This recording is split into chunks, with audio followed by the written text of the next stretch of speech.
Hey everybody, I'm Haley Gray, and I have got my friend Victoria Bentley here, Hi and there. we're excited to be here tonight. Sometimes we go off the rails. We're talking about things that drive us, things that keep our lives going, things that motivate us. We were thinking tonight we would talk a bit about, you know, our frameworks of our lives. What drives us? How are we motivated? All the things. Um, and Vicki, can you tell me a little bit about this podcast you were listening to recently? Well, I had listened to a guy named Early to Rise, Craig Ballantyne, and I don't know how I stumbled across it. I really don't. But one of the things that I read, it was a blog post that he read, and then he has a bunch of, you know, blogs like you and, or, podcasts like you and I are doing, only, I think he probably has a million followers. He did something called 10 Rules to Live By for More Success, Happiness, and Freedom. And I was thinking about this, and he said everybody needs to come up with their own set of rules to live by. And Mhm. when I was younger, a set of rules was inhibiting. It was imprisoning. And the Mhm. older I get, the more it's freeing. If I have structure in my life, then I'm freer to do other things. That the chaos doesn't serve me well. And Mhm. one of the things on his list was get up at the same time every morning and don't hit the snooze button. But if you set the clock for 6, set it for 6 and do it. Just do it. So I thought Mhm. the way my week was going, I read this about a week ago. The way my week was going, I had to be up early for a couple of mornings. I had things I had to do and contractors coming and new landscaping. I wanted to get it watered before the sun came up, things like that. And I started setting the alarm. And my husband's a very early riser. And so we're up early. Now, I haven't mastered the going to bed at a reasonable hour. It's still, 2 o'clock in the morning and I'm reading or whatever. But I'm finding that I get up at certain time and I start Mhm. my day and I don't get on email, I don't get on the computer, I don't get on the phone. It's quiet. I go about my business. I feed the animals and go about my business. It is really good and it's freeing and I'm finding that I'm getting so much more done and that I'm less stressed. And I thought, whoa, I don't even know what it's about. I don't even know why that works, but I'm willing to try it. And I have to Yeah. apologize to everybody last night for messing up the time because I had an emergency root canal. Yes, that's the third one since COVID and another emergency root canal. So by 6:30, 7 o'clock, I still looked like I had had a stroke and was having trouble talking because there was so darn much Novocaine in my face or carbocaine or whatever, xylocaine, whatever it is. And I said, I can't do this. I can't talk. And yeah, I'm tripping Yeah, over it a bit of happens. work. So anyway, It yeah. worked out for the best because Velma and I both had things going on as well. So, yeah, and to your point about the getting up at the same time, I get up at a relatively similar time every morning, although it's quite a bit later. I actually do factor in hitting the snooze button, and I do it twice. And Okay. here's what I do. The first time I hit the snooze button, I have one set of meditations that I do. And it takes me roughly the amount of time to get through my first set of meditations between the snooze. And then I hit the snooze button a second time and I actually factor getting in, set my alarm 20 to 30 minutes early, and I do the second set of meditations and prayers and blessings in the second set. And, what am I working on today? How am I working on it? So the first one is, praying for blessings and gathering my energy in and focusing on, waking up well. And then the second time it's about, okay, what am I focusing my energy on today and what am I doing and how am I doing it? And it's really interesting that it's really helped with that, like pulling me back into what I'm doing and being aware of what's around me and, that like time to just kind of be and just sit and be quiet.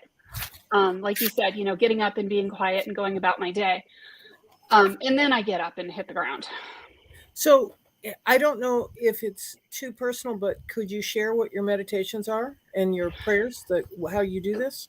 Well, so the first one, I'm just gathering my energy in. and I'm grounding, and it's like an energy healing type of thing, like a Reiki, shamanic type of thing, where I'm just gathering my energy that's me to me. That energy which is not me goes away, and I'm focusing on earthing and, you know, pulling me together, as it were. Because sometimes I get really excited and I start bouncing off the walls and I'm going 23 different directions at once and I'm not terribly focused. So it helps me with focus. You know, I pull myself together, you know, I set my intentions, and I'm spending time setting intentions every morning, figuring out what the heck am I doing right now? Why am I doing? Where am I going? And why am I in this handbasket? So how do you set intentions? So setting intentions is basically saying, okay, you know, Haley, what are you going to do? You know, God, what do you need me to do? What steps do I need to be taking today to move me towards my goal of whatever this month? So do you set a goal the first of every month? How do you do that? I do set regular goals. And for me, it's usually monthly. I have goals that I set pretty much every week, and I have monthly goals, and I can break it down and say, hey, I'm going to get these things done today. I'm going to get these invoices done. I'm going to follow up with these people. I'm going to do these things on this website. I'm going to follow through checking these things.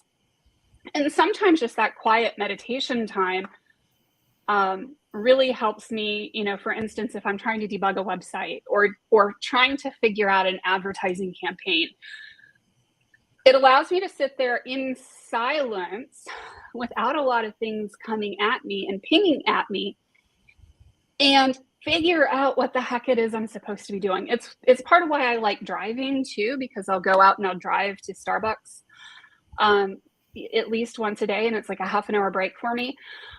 But it's just that, you know, okay, so what do I need to be doing to solve this particular problem that I'm working on? And just taking a step back from whatever the heck it is I'm, you know, working on, and, you know, thinking about it last thing at night and then thinking about it first thing in the morning. A lot of times the answers come to me without me kind of having to, you know, force the answer to come. Like, okay, I'm looking for this particular solution, or I'm looking for options for this type of thing. And today I was dealing with a particular tech issue on my website, and I found two different ways to solve it.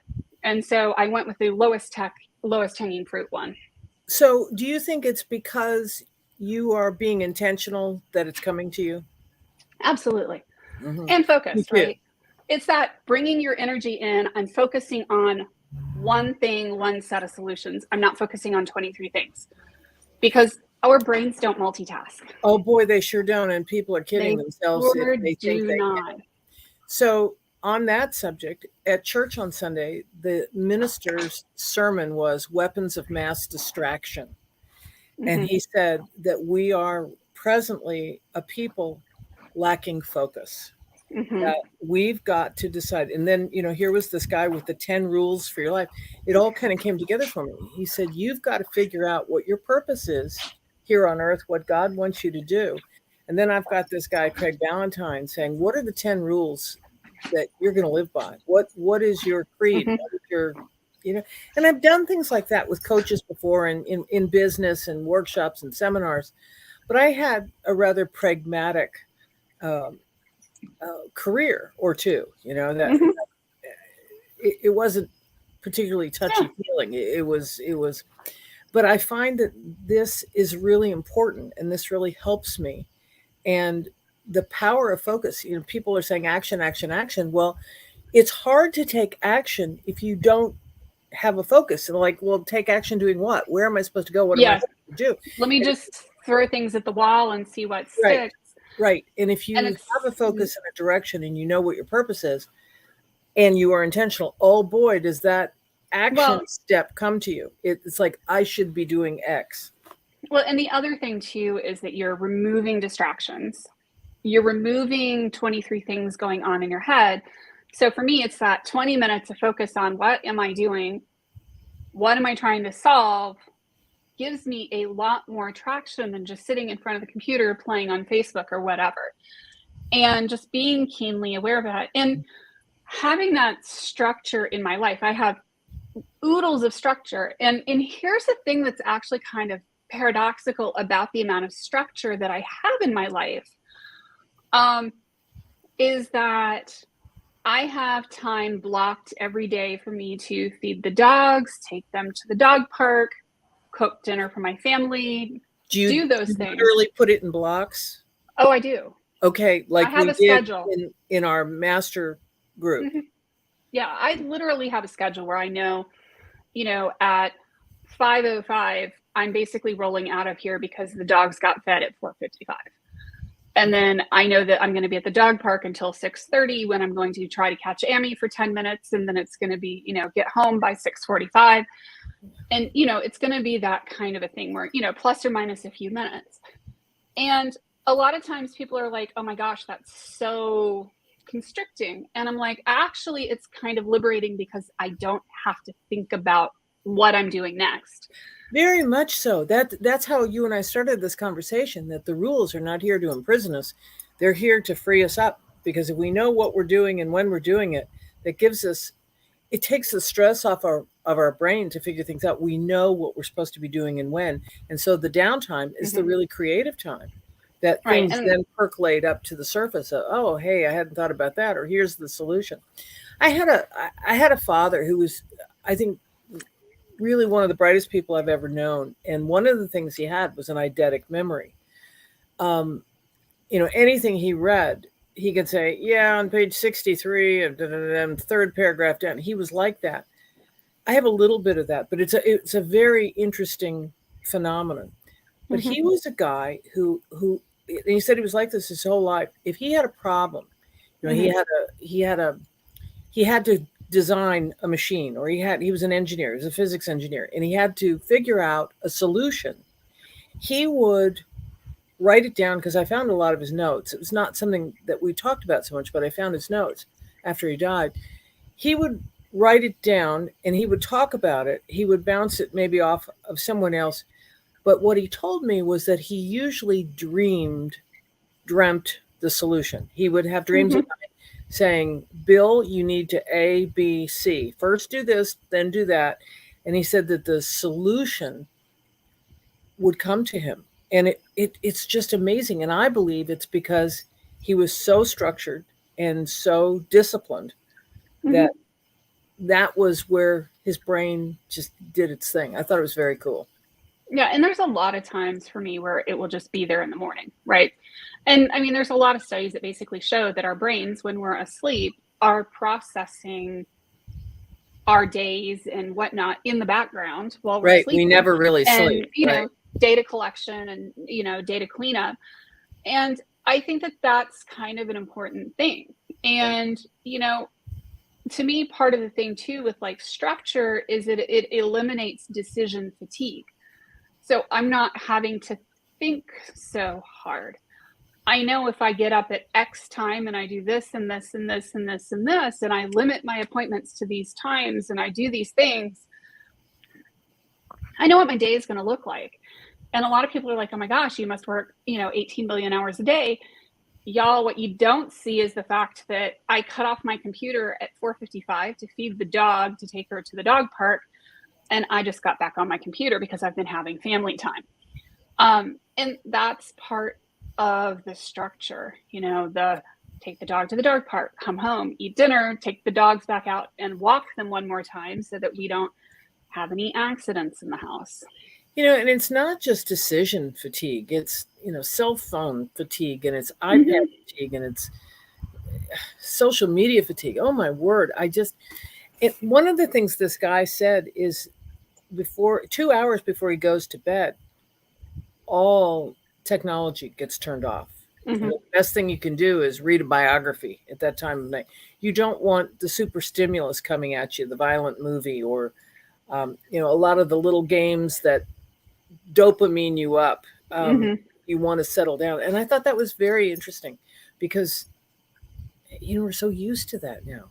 We have so much, our grandparents sat in front of the fire at nighttime and they read. They didn't do what we're doing. And Well, and they got up early and, early to bed, early to rise, and the sun, they go up and down with the sun. But I mean, there's also studies that show that, prior to the Industrial Revolution, that humans got up in the middle of the night to pray. is that right? Yeah, so there's really some interesting things with like human sleep patterns and how they have changed over time, and how the Industrial Revolution has really impacted both our eating and our sleeping patterns. It's kind of What did it do to our eating? I think it's just we now eat, certain meals, and that's not always been a thing. Depending on where you're talking about in history, people either ate once a day, or they kind of nibbled their way through, or they grazed, so different patterns over time. So it's interesting to see how different cultures throughout history have eaten, and what their patterns were. Certainly nowhere near as much processed sugar as we eat now. Yeah. And I mean, I even think about growing up. I mean, we ate organic before I'd ever heard that word, because that's how it was. There weren't all these. I mean, the advent of margarine is its own thing, but you know what I mean? The vegetables were from the farm stand, and the long before Roundup or whatever. You know what I mean? It just was very, very different. It was. Yeah, absolutely. And supper was a one-time thing. And it's also discipline. Yes. I think, for me, the routine imposes its own kind of discipline, and then it reinforces itself as far as discipline and routine. And at a certain point, it becomes somewhat comforting, because, you don't have to think about it. I know when my oldest was in elementary school, my oldest has autism. And I did not know that. Yeah. So one of the challenges was that I didn't realize how tricky multi-step instructions are. Do this, now do this, now do this, now do that. Whereas she could take a string of things and put it together, like get ready to get on the bus. She understood that to be one action. But if you told her as separate steps to get ready to get onto the bus, put your stuff in your backpack and then do this and then do that, it brush your teeth, wash your hands, pack your bags, eat your breakfast, get on the bus. She couldn't do it. Yeah. And it was interesting to see, how the human brain works, and start to understand, single step versus multi-step tasks. And sequential thinking is not for everybody. No. Autistic or not, it's not for everybody. Yeah. And it is a real stumbling block. I find cooking abhorrent because it's sequential. I mean, I've made macaroni and cheese and left out the cheese before, because I have to keep going back over this. And it's so stressful for me. It is so, I look at it and I think, oh my God, if I had $1 billion, Julia Child would be in that kitchen every day saying, I have a wonderful meal for you. Just sit down. Don't ask me what I like. Just you figure it out and put the plate in front of me. To me, that is the wealthiest of luxuries, is just have somebody make that decision and put it in front of you and say, it's healthy, it's calorie right, it's fat right, it's sugar right. It's all that stuff. You don't have to think about it. You just enjoy it. See ya. There are personal chef services that will do that for you. Baby, I live in Podunk. You live in the booming metropolis of Raleigh, North Carolina. I live in Podunk. Okay, Sunbasket will deliver meals in a little thing, and you just heat them and eat them. Yes, there you go. That's true. That's true. That's very, very true. So, okay, let's get back to this thinking of, and Dot has been sending us great messages about discipline and focus. Prioritize the plan and schedule your steps. Absolutely. Develop a core set of personal rules to live by. And, in the times we live in, people say, oh, that's judgmental, or that's, no, this is what works for me. I'm not imposing it on anybody else. For me, I'm really grooving on this get up at the same time, and laying out the day before, at the beginning of the week. I'm just starting to play with this. of Mm-hmm. what do my days look like. And one of the greatest things, and my husband talked me into this a couple of years ago because I was always a paper calendar person, was moving my paper calendar. Yes, I still use one too, but moving that onto my cell phone and using my cell phone calendar as my primary calendar. And it has reduced the stress of where am I going to be at what time and when do I need to leave. I had to take someone to a doctor's appointment today in a city that is about an hour away, and Mm-hmm. rush hour traffic. I had to be there at 8 o'clock in the morning.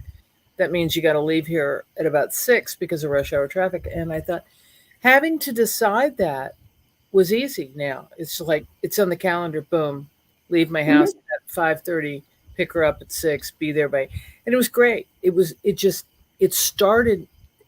There's something really to be said about starting your day well. And a habit I have, and here it is, habit I have had for a long, long time, is that I keep these. They're wonderful notebooks by Zen. I get them on Amazon, but you can get them from Zen. They are dot notebooks. They're I think about 200 pages, and I write down everything.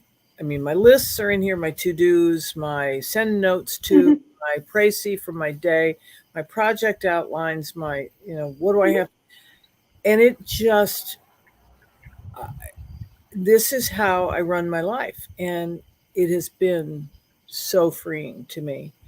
And I wish I could have understood that better when I was in law school or when I was, you know, Mm-hmm. it would have helped me a lot.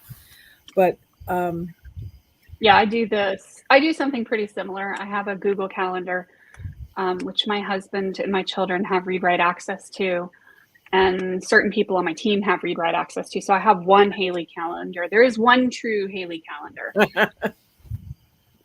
and that's how we keep track of where's Haley. Um, and it's been absolutely useful because now I also have access to my husband's calendar and my children's calendars. And while there's not a ton of stuff on the kids' calendars, there's enough on there. If there's an appointment or something that I need to know about, it's on there. And, we share that information so that, yeah, I know what is coming and what's going. Yeah, I don't know why StreamYard isn't recognizing you either. Sometimes it does that. But it's just structure is important. And I think one of the other things too is decision fatigue. We talk very much about, so. all of this stuff, what to wear, what to eat, how to eat. I just want food in front of me. Well, oh, hey, C, good to see you. I see my food being, I do a meal plan and it just shows up on the doorstep. Either I'm using HelloFresh or I'm doing, Fresh Market or whatever. The meal planning gets simplified down to here's the meal. Basically, it's quick, it's easy, it's simple, 5 nights a week. I cook like crazy on Sunday, and that's my one night a week of creativity in the kitchen. And then, the rest of it is really simple, fast meals. Tonight was chicken wraps. My aunt told me about when she got married in 1963. Somebody gave her, and it had come out in 1960, Peg Bracken's I Hate to Cook book. And it's very funny. I mean, Peg Bracken was just hilarious, but this will be great, especially for young people or guests who have had at least 3 drinks, those kind of comments in the recipes. But I find how simple they are, and it's just perfect. So if anybody's wondering, take a look at it because you can get a used copy on Thrift Books or eBay or something for $5. And I laughed my way through dinner, as I what is it? I Hate to Cook cookbook by Peg Bracken, Bracken, and it's just simple stuff, and it's fun. Um, something that goes without saying, but doesn't go without saying, and that is someone I was talking to today was saying to me that her grandchildren lack manners. And in Mr. Ballantyne's list of personal rules, he said, be polite and courteous and don't swear. Okay, so we can only die on one I hill can at a time. finish two of those. Yeah, but I think that the courtesy and the politeness is, especially in the North, is not really there. In some cities more than others. Mm-hmm. I find New York discourteous. I find Los Angeles friendly and courteous. People are open in Los Angeles. I Interesting. find Boston insufferable. Um, I find Baltimore in the service industry, like you go in restaurants and hotels, people are charming, absolutely charming. I don't know why that is. Philadelphia is probably the worst place on the planet. I'm just saying. And I don't know why that is. How do cities become like that? But, it is. The airport is just beyond the pale, the rudest place I've ever been to in my life. And you can go to Chicago's airport and it's not like that. Or you go to Cincinnati's airport, it's not like that. But Philadelphia Interesting. is, yeah. And, like, what's up with that? Is it some weird energy thing? I mean, I'm not competent to talk about that, but it makes me wonder is that there's just this Well, dark cloud.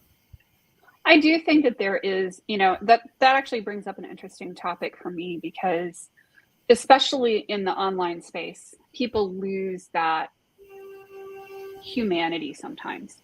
Oh, they can We hide. lose that they can hide and they can dox and they can attack and they can create fake accounts and they can do things, right? And just because you're irate or you're in a bad mood or you don't agree with somebody doesn't make the person on the other side less of a human, even if you abhorrently disagree with them or completely disagree with them on a topic. And I think that social media almost encourages this type of Bad behavior. Bad behavior, things that you would have never graduated from kindergarten had you done. And, and there's that like nasty behavior. But then the other thing that happens a lot is, and I've seen it with auto dialers and stuff, right? And other forms of marketing is that we forget that the person on the other end is a full, breathing, feeling, sentient human being. And part of what we're doing as part of our sales and part of our business and part of our lives is connection, and we lose that like sense of connection and community. And it's just I think it's been really exacerbated the last couple of years, but social media really does, I think, encourage some of this really bad, discourteous, rude behavior because it's really easy to jump in on top of somebody who you disagree with, who voted for, oh my God, whatever, and let's go whoop, whoop, and it's just like, it's so easy to like come at somebody in the moment. And it's just, yeah, we lose that like sense of like, oh, that's a real person. And if I was face to face, I would never talk to them like that. The night my mother died, the phone rang, and I was obviously expecting calls, and it was a cold caller from a brokerage house, a big brokerage house, a name we all know. And I said, I'm sorry, I cannot talk to you. My mother just died an hour ago. And the guy came back at me, yeah, right, bitch. Some people will do anything. Yeah, your mother died like hell. I mean, spoke to me like this. I have never forgotten this. I've never forgotten. And I thought, what's up with a society that can hide behind a telephone or a computer screen or a whatever?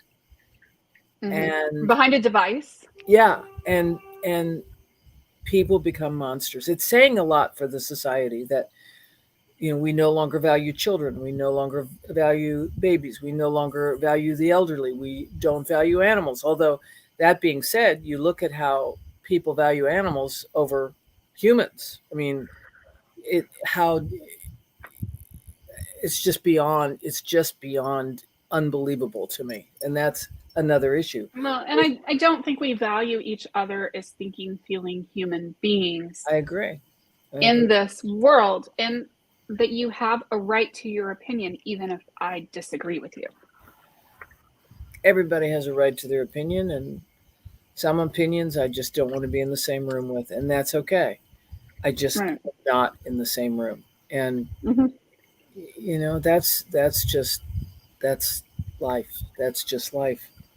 I I think about that polite and courteous thing, and I don't know why this generation of kids, people are saying it. Grandparents, I mean, grandparents always said that about grandchildren, but this seems different. This feels different because, yes ma'am, yes sir, all that stuff has kind of gone out the window, or Mm-hmm. calling your parents' friends Mr. Jones and Mrs. Jones instead of by their first name. There's so many things that have changed that I don't think we're better for. And I think if we would reevaluate those, we could be a better society. I think societies are better when you know your place and and oh, just a comment like that triggers half the planet now. Your place being you're the kid, I'm the adult. How about some respect? And no, you don't deserve it unless you do ABC. The whole it's just way out of whack. We had an interesting conversation at the dinner table, and I'll come back to it in a second. And Dot says, so many are just going through the motions unconsciously and uncaring about anything but their want at the moment. They do not even take care of their needs. Yeah, that is true. A lot of times we are just going through the motions, but I think there's also this sense of, well, I know more than you do. And, just kind of an interesting commentary. My younger daughter is learning a lot of things, in the political science arena right now. And people have come to her and they said, it's really unusual to see somebody your age who is becoming a bit more of a political activist, and they were talking about how so many people in the younger generation don't even vote. And they were talking about why they frequently don't vote. And she's like, or, are completely disenfranchised by both parties. And, part of the conversation turned to, well, there's been an attitude of, well, you don't know anything. You haven't lived your full life. You don't have the same experiences I do. Therefore, your feelings and thoughts and ideas are a moot point. So, sit down, shut up, and listen to me, and earn your right to be able to actually do anything. And it And turns that's people just off. equally rude. That's just equally rude as young people being rude to adults. I mean, to discount someone who's 18 Absolutely. like that is that's unconscionable to me.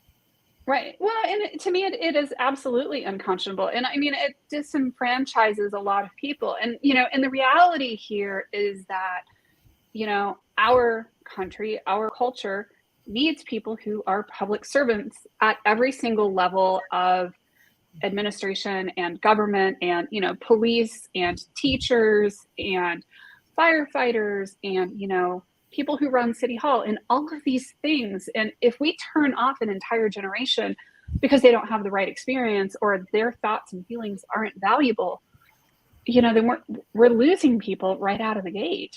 What we should be doing is mentoring and teaching and guiding, which a Mm-hmm. lot of that used to be done in schools, and I don't think is anymore, because I think schools are limited in what they can do. I think Yeah. so many things are different. On the subject of cooking, I am such a bad cook that even the green tea is brown. Just saying. Mm. Um, I I think can that, share my ultra secret recipe for deviled eggs. okay. So, I don't eat true eggs, story. but okay. You don't eat eggs, but No, I love my deviled husband eggs. loves I them. love me a really, really good deviled egg. So, I died laughing a few years ago because we had some really dear friends of ours over to dinner, and I made deviled eggs because I think it was like Easter or something. And I make phenomenal deviled eggs, if I say so myself. You hard boil your eggs, and then you make your secret sauce, right? Well, my secret sauce involves Thousand Island dressing, Ooh, and if you look at the back of the label on the Thousand Island dressing, it has all of the ingredients you would put in your Pickle, deviled egg. relish, and onions, right? A little bit of And paprika. yeah, a little bit of ketchup and some paprika and some mustard and some, yeah, exactly. So all of the things. So I literally just peel my eggs, cut them in half, dump the yolks in, and smash them together with Thousand Island dressing, and dish them up and make them all pretty. And so my friend's husband goes, "Well, I would never eat deviled eggs made with Thousand Island dressing." And I said, "You do realize you just ate like half a dozen of them, right?" So it was really good. I'm kind of okay. Weigh in on this, everybody. But a guest in your house would say to you as you're preparing the dinner that he's eating, I don't think I he would never eat that." realized.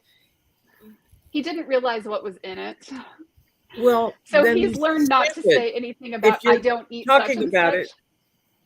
it. You know what I mean? That's just okay.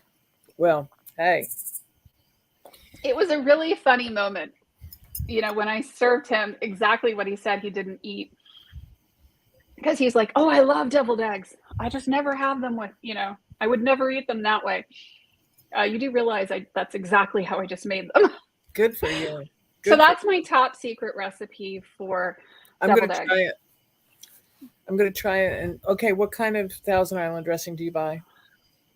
Kraft or whatever is inexpensive. It doesn't matter too much. And you just put enough of the dressing in there to make the yolks all smashy. Get them to the right consistency. To taste, right? To taste, absolutely. Keep it coming. One of the things that he said is, "I will not be the person I don't want to be." And he said, "No pettiness, no jealousy, envy, gossip, bad mouthing." He said, "They do nothing to serve me." And I thought about this and I thought, wow, just to even put that on paper. I liked that a lot. Another thing he said is full responsibility. Everything in my life is my responsibility. And oh boy, we live in a blame society, and and it's not my fault I didn't do it. My husband's youngest child, that used to when he was a little kid, he'd be standing and on the floor would be the broken glass and he'd be holding the top part and it's not my fault I didn't do it. It's like, well, did the dog? Yeah, the dog. I mean, to me, it's a pathology of not being able to accept responsibility for the choices you make, for the mistakes you make, for, if you're the boss, you're responsible. If you got the factory, you're responsible. It ultimately stops with you. It all does, right? And the thing is that you ultimately have to decide to take that complete ownership of your thoughts, your words, your deeds, your energy, all of it. And, down to your last little pinky toenail, you have to be responsible for it, because so many times I see people that are like, "Oh, well, it's not my fault." And I mean, I will grant you that there are people in the Ukraine right now who it is not their fault that they've been bombed, right? Yeah, but they might have voted for Zelensky, They got some ownership in this. But at the same time, we sit here in the privileged United States and we're like, "Well, it's not my fault that blah, blah, blah, blah, blah." And I'm like, one of the things I had to learn in my business, and this was a really hard one, right? And in my life, is that, I had some really tough decisions to make when my oldest had her TBI. Traumatic brain injury. Traumatic brain injury, fell off a horse, landed on her head. Lots of issues since. And lots of hospitalizations, lots of mom time invested in keeping the family in one piece. But I had some really tough decisions I had to make. And they weren't always popular within my family, or, I definitely got well, if it's so dang hard, then why don't you go get a job, and all of those types of things. And, one of the things that I had to realize and I had to accept was total ownership of the situation. That, you know, yes, the situation absolutely sucks big time. It's a mess. Absolutely. I get to control how I react Amen. every single day, every single choice I Yeah. make in It's not solving my way you out of made this. me. It's not you made me angry. It's I Mm-mm. chose to be angry. Right. Your behavior might be deplorable, but I still choose how I respond. Absolutely. Yeah. Yeah. And getting to choose every single step that I took. I got to choose to do the things I did, which I will say, for the most part, I made the right decisions, even though they were not popular or the easiest decisions at the time. But, one of the things that I ultimately say is, where my business is now is a result of those decisions. And that's a beautiful thing. I had the opportunity to make those decisions. Every decision, good and bad, I That's got being a to grown make. up. That's being a Mhm. responsible grown up. And the rain falls, good rain and bad rain. Mhm. And when you're going to get it, Mhm. it's good with the bad, Mhm. but the real grown-ups in the room are the ones who are taking the hit. And that's how it is. Yeah, total We've authority and lost that. sovereignty of you. And Yeah. I think you and I talked about this, and if not, it was somebody else. So everybody listening, bear with me. There's a book came out, goodness knows, 20, 30 years ago, called The Diseasing of America, that everybody's got a diagnosis now. Now, Mhm. obviously, a traumatic brain injury, you fall off a horse, you've got a closed head injury, that's a real thing. But the concept of the diseasing of America was, well, she couldn't help herself. She had depression. She couldn't help herself. She's bipolar. Or it's not her fault. He is borderline personality disorder. And I think I told you I had a client who had a major mental illness that he was an extremely difficult client. Bright guy, a lot of positives, but this major mental illness was always the third person in the room.